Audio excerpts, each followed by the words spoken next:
Shalom saudara-saudaraku. Doa adalah kedekatan. Doa bukan sebuah sugesti, juga bukan sebuah pelarian hati. Doa adalah relasi, komunikasi dengan Allah.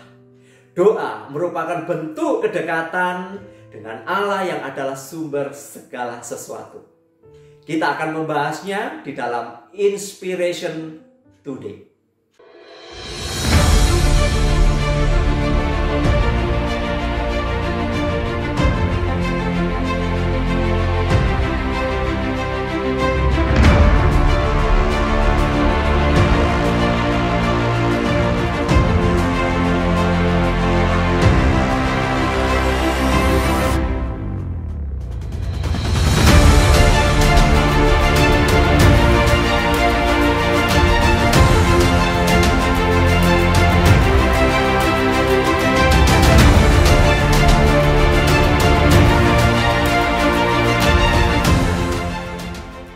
Inspiration Today dalam renungan Alkitab berseri yang kita membahas dari surat Efesus.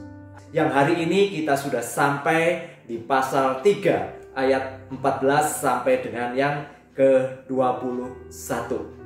Saudara-saudaraku, relasi dengan Allah bukan untuk menjadikan Allah seakan berhutang kepada kita, melainkan sebuah ungkapan syukur kita, ucapan syukur kita atas segala sesuatu yang Allah telah lakukan dan kerjakan di dalam kehidupan kita.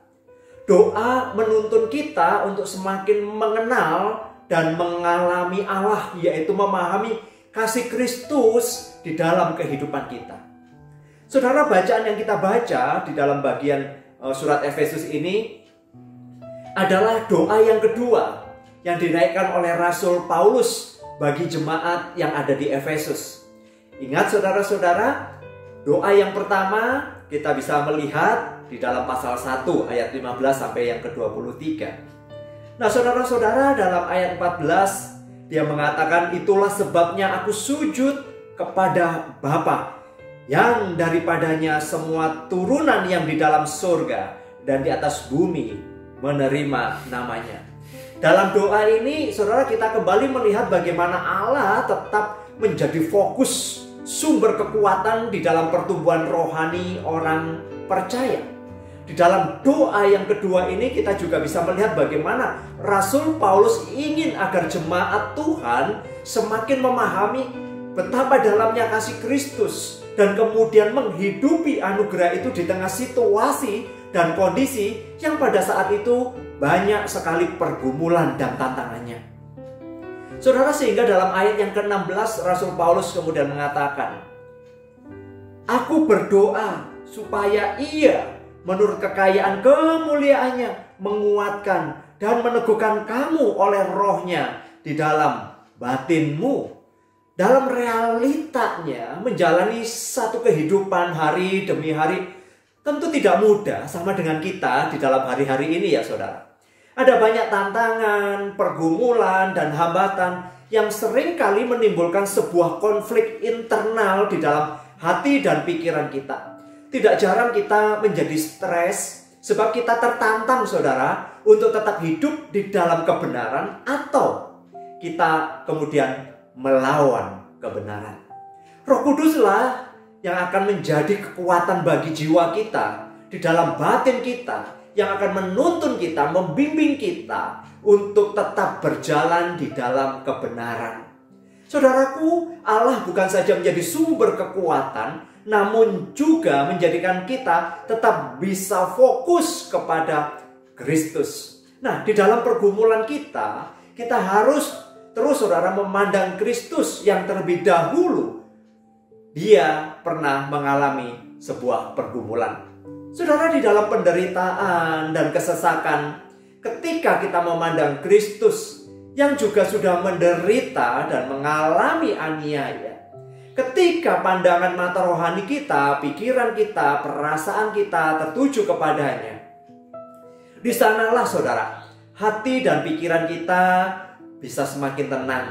Inilah arti kita boleh semakin berakar dan mendasar kepada Kristus.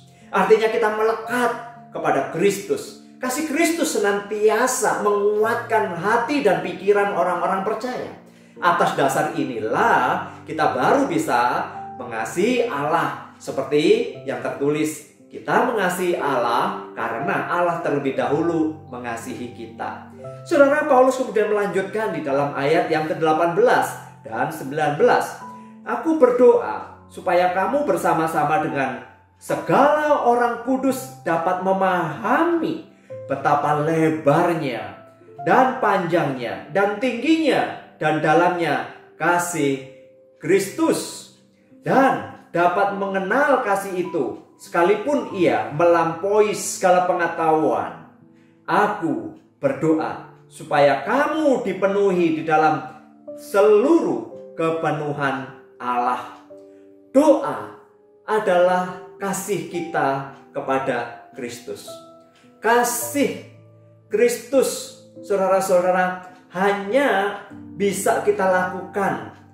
Kasih kepada Kristus hanya terjadi bila hati kita, pikiran kita dipenuhi oleh hadirat Allah, yaitu melalui Kristus yang sudah menebus kita.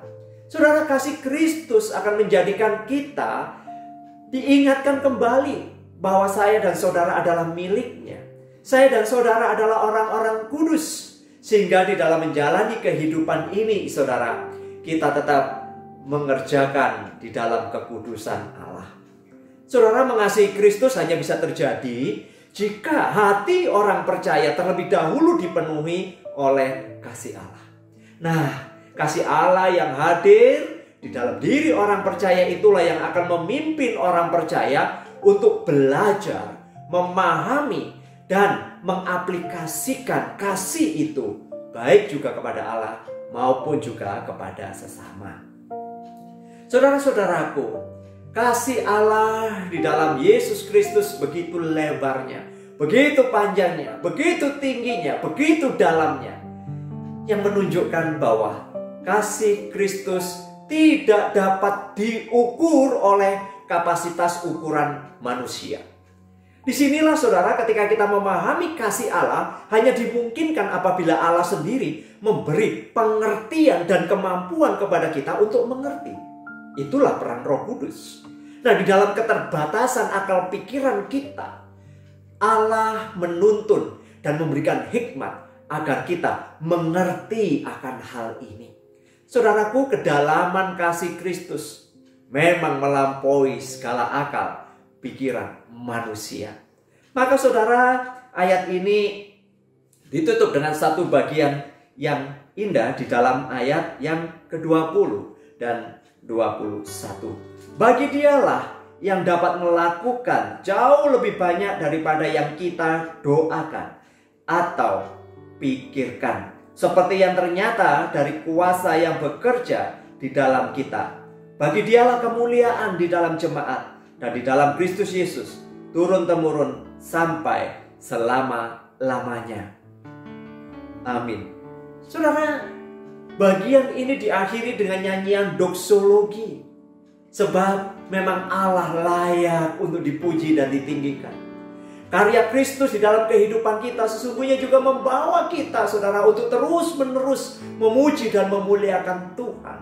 Di dalam segala aspek kehidupan kita, pujian itu juga menyatakan, saudara, betapa hebatnya Allah kita. Disinilah, saudara, kita belajar yang namanya arti kebergantungan kepada Allah. Tanpa bergantung kepadanya, kita tidak akan pernah bisa kuat di dalam menghadapi setiap pergumulan dan tantangan. Saat ini, saudara, kita semua menghadapi situasi yang memang benar-benar belum normal. Tentu saja ini menimbulkan kekhawatiran tersendiri atau ketakutan tersendiri bagi kita semua. Jiwa kita bisa lemah, iya. Namun kuasa kasih Kristus akan menopang kita untuk terus bisa kuat dan terus memiliki pengharapan. Kuasa Roh Kudus akan menghibur dan memimpin kita untuk bisa terus juga memuliakan Tuhan meskipun situasi sangat sulit. Kasih Kristus saja, saudara, yang memampukan saya dan saudara untuk bisa melewati setiap pergumulan dan kesulitan yang sedang kita alami pada hari ini. Tujuannya agar kita tetap fokus berjalan di dalam kebenaran. Seperti yang sudah saya sampaikan di awal, saya menutupnya dengan kesimpulan. Doa adalah kedekatan dengan Tuhan. Doa bukan untuk memperalat Tuhan. Doa adalah bagaimana kita semakin memahami kasih Kristus yang membawa kita semakin serupa dengan Kristus. Mari kita berdoa. Tuhan Yesus, terima kasih. Kami diingatkan kembali ada satu bagian yang penting yang boleh kami pelajari. Bahwa kasih-Mu yang luar biasa, yang melampaui segala akal dan pikiran, kami tidak mampu memahami. Tetapi kami bersyukur ada Roh Kudus, ada firman Tuhan yang kami baca, kami renungkan. Sehingga di dalam proses pembelajaran kami semakin mengenal dan mengalami Engkau. Biarlah hati kami terus setia dan cinta kepadamu sampai akhir hidup kami. Tolong kami Tuhan, di dalam nama Tuhan Yesus kami sudah berdoa. Kiranya kasih karunia dan damai sejahtera dari Allah Bapa, penyertaan Tuhan Yesus dan Roh Kudus memberkati saudara-saudara sekalian. Amin.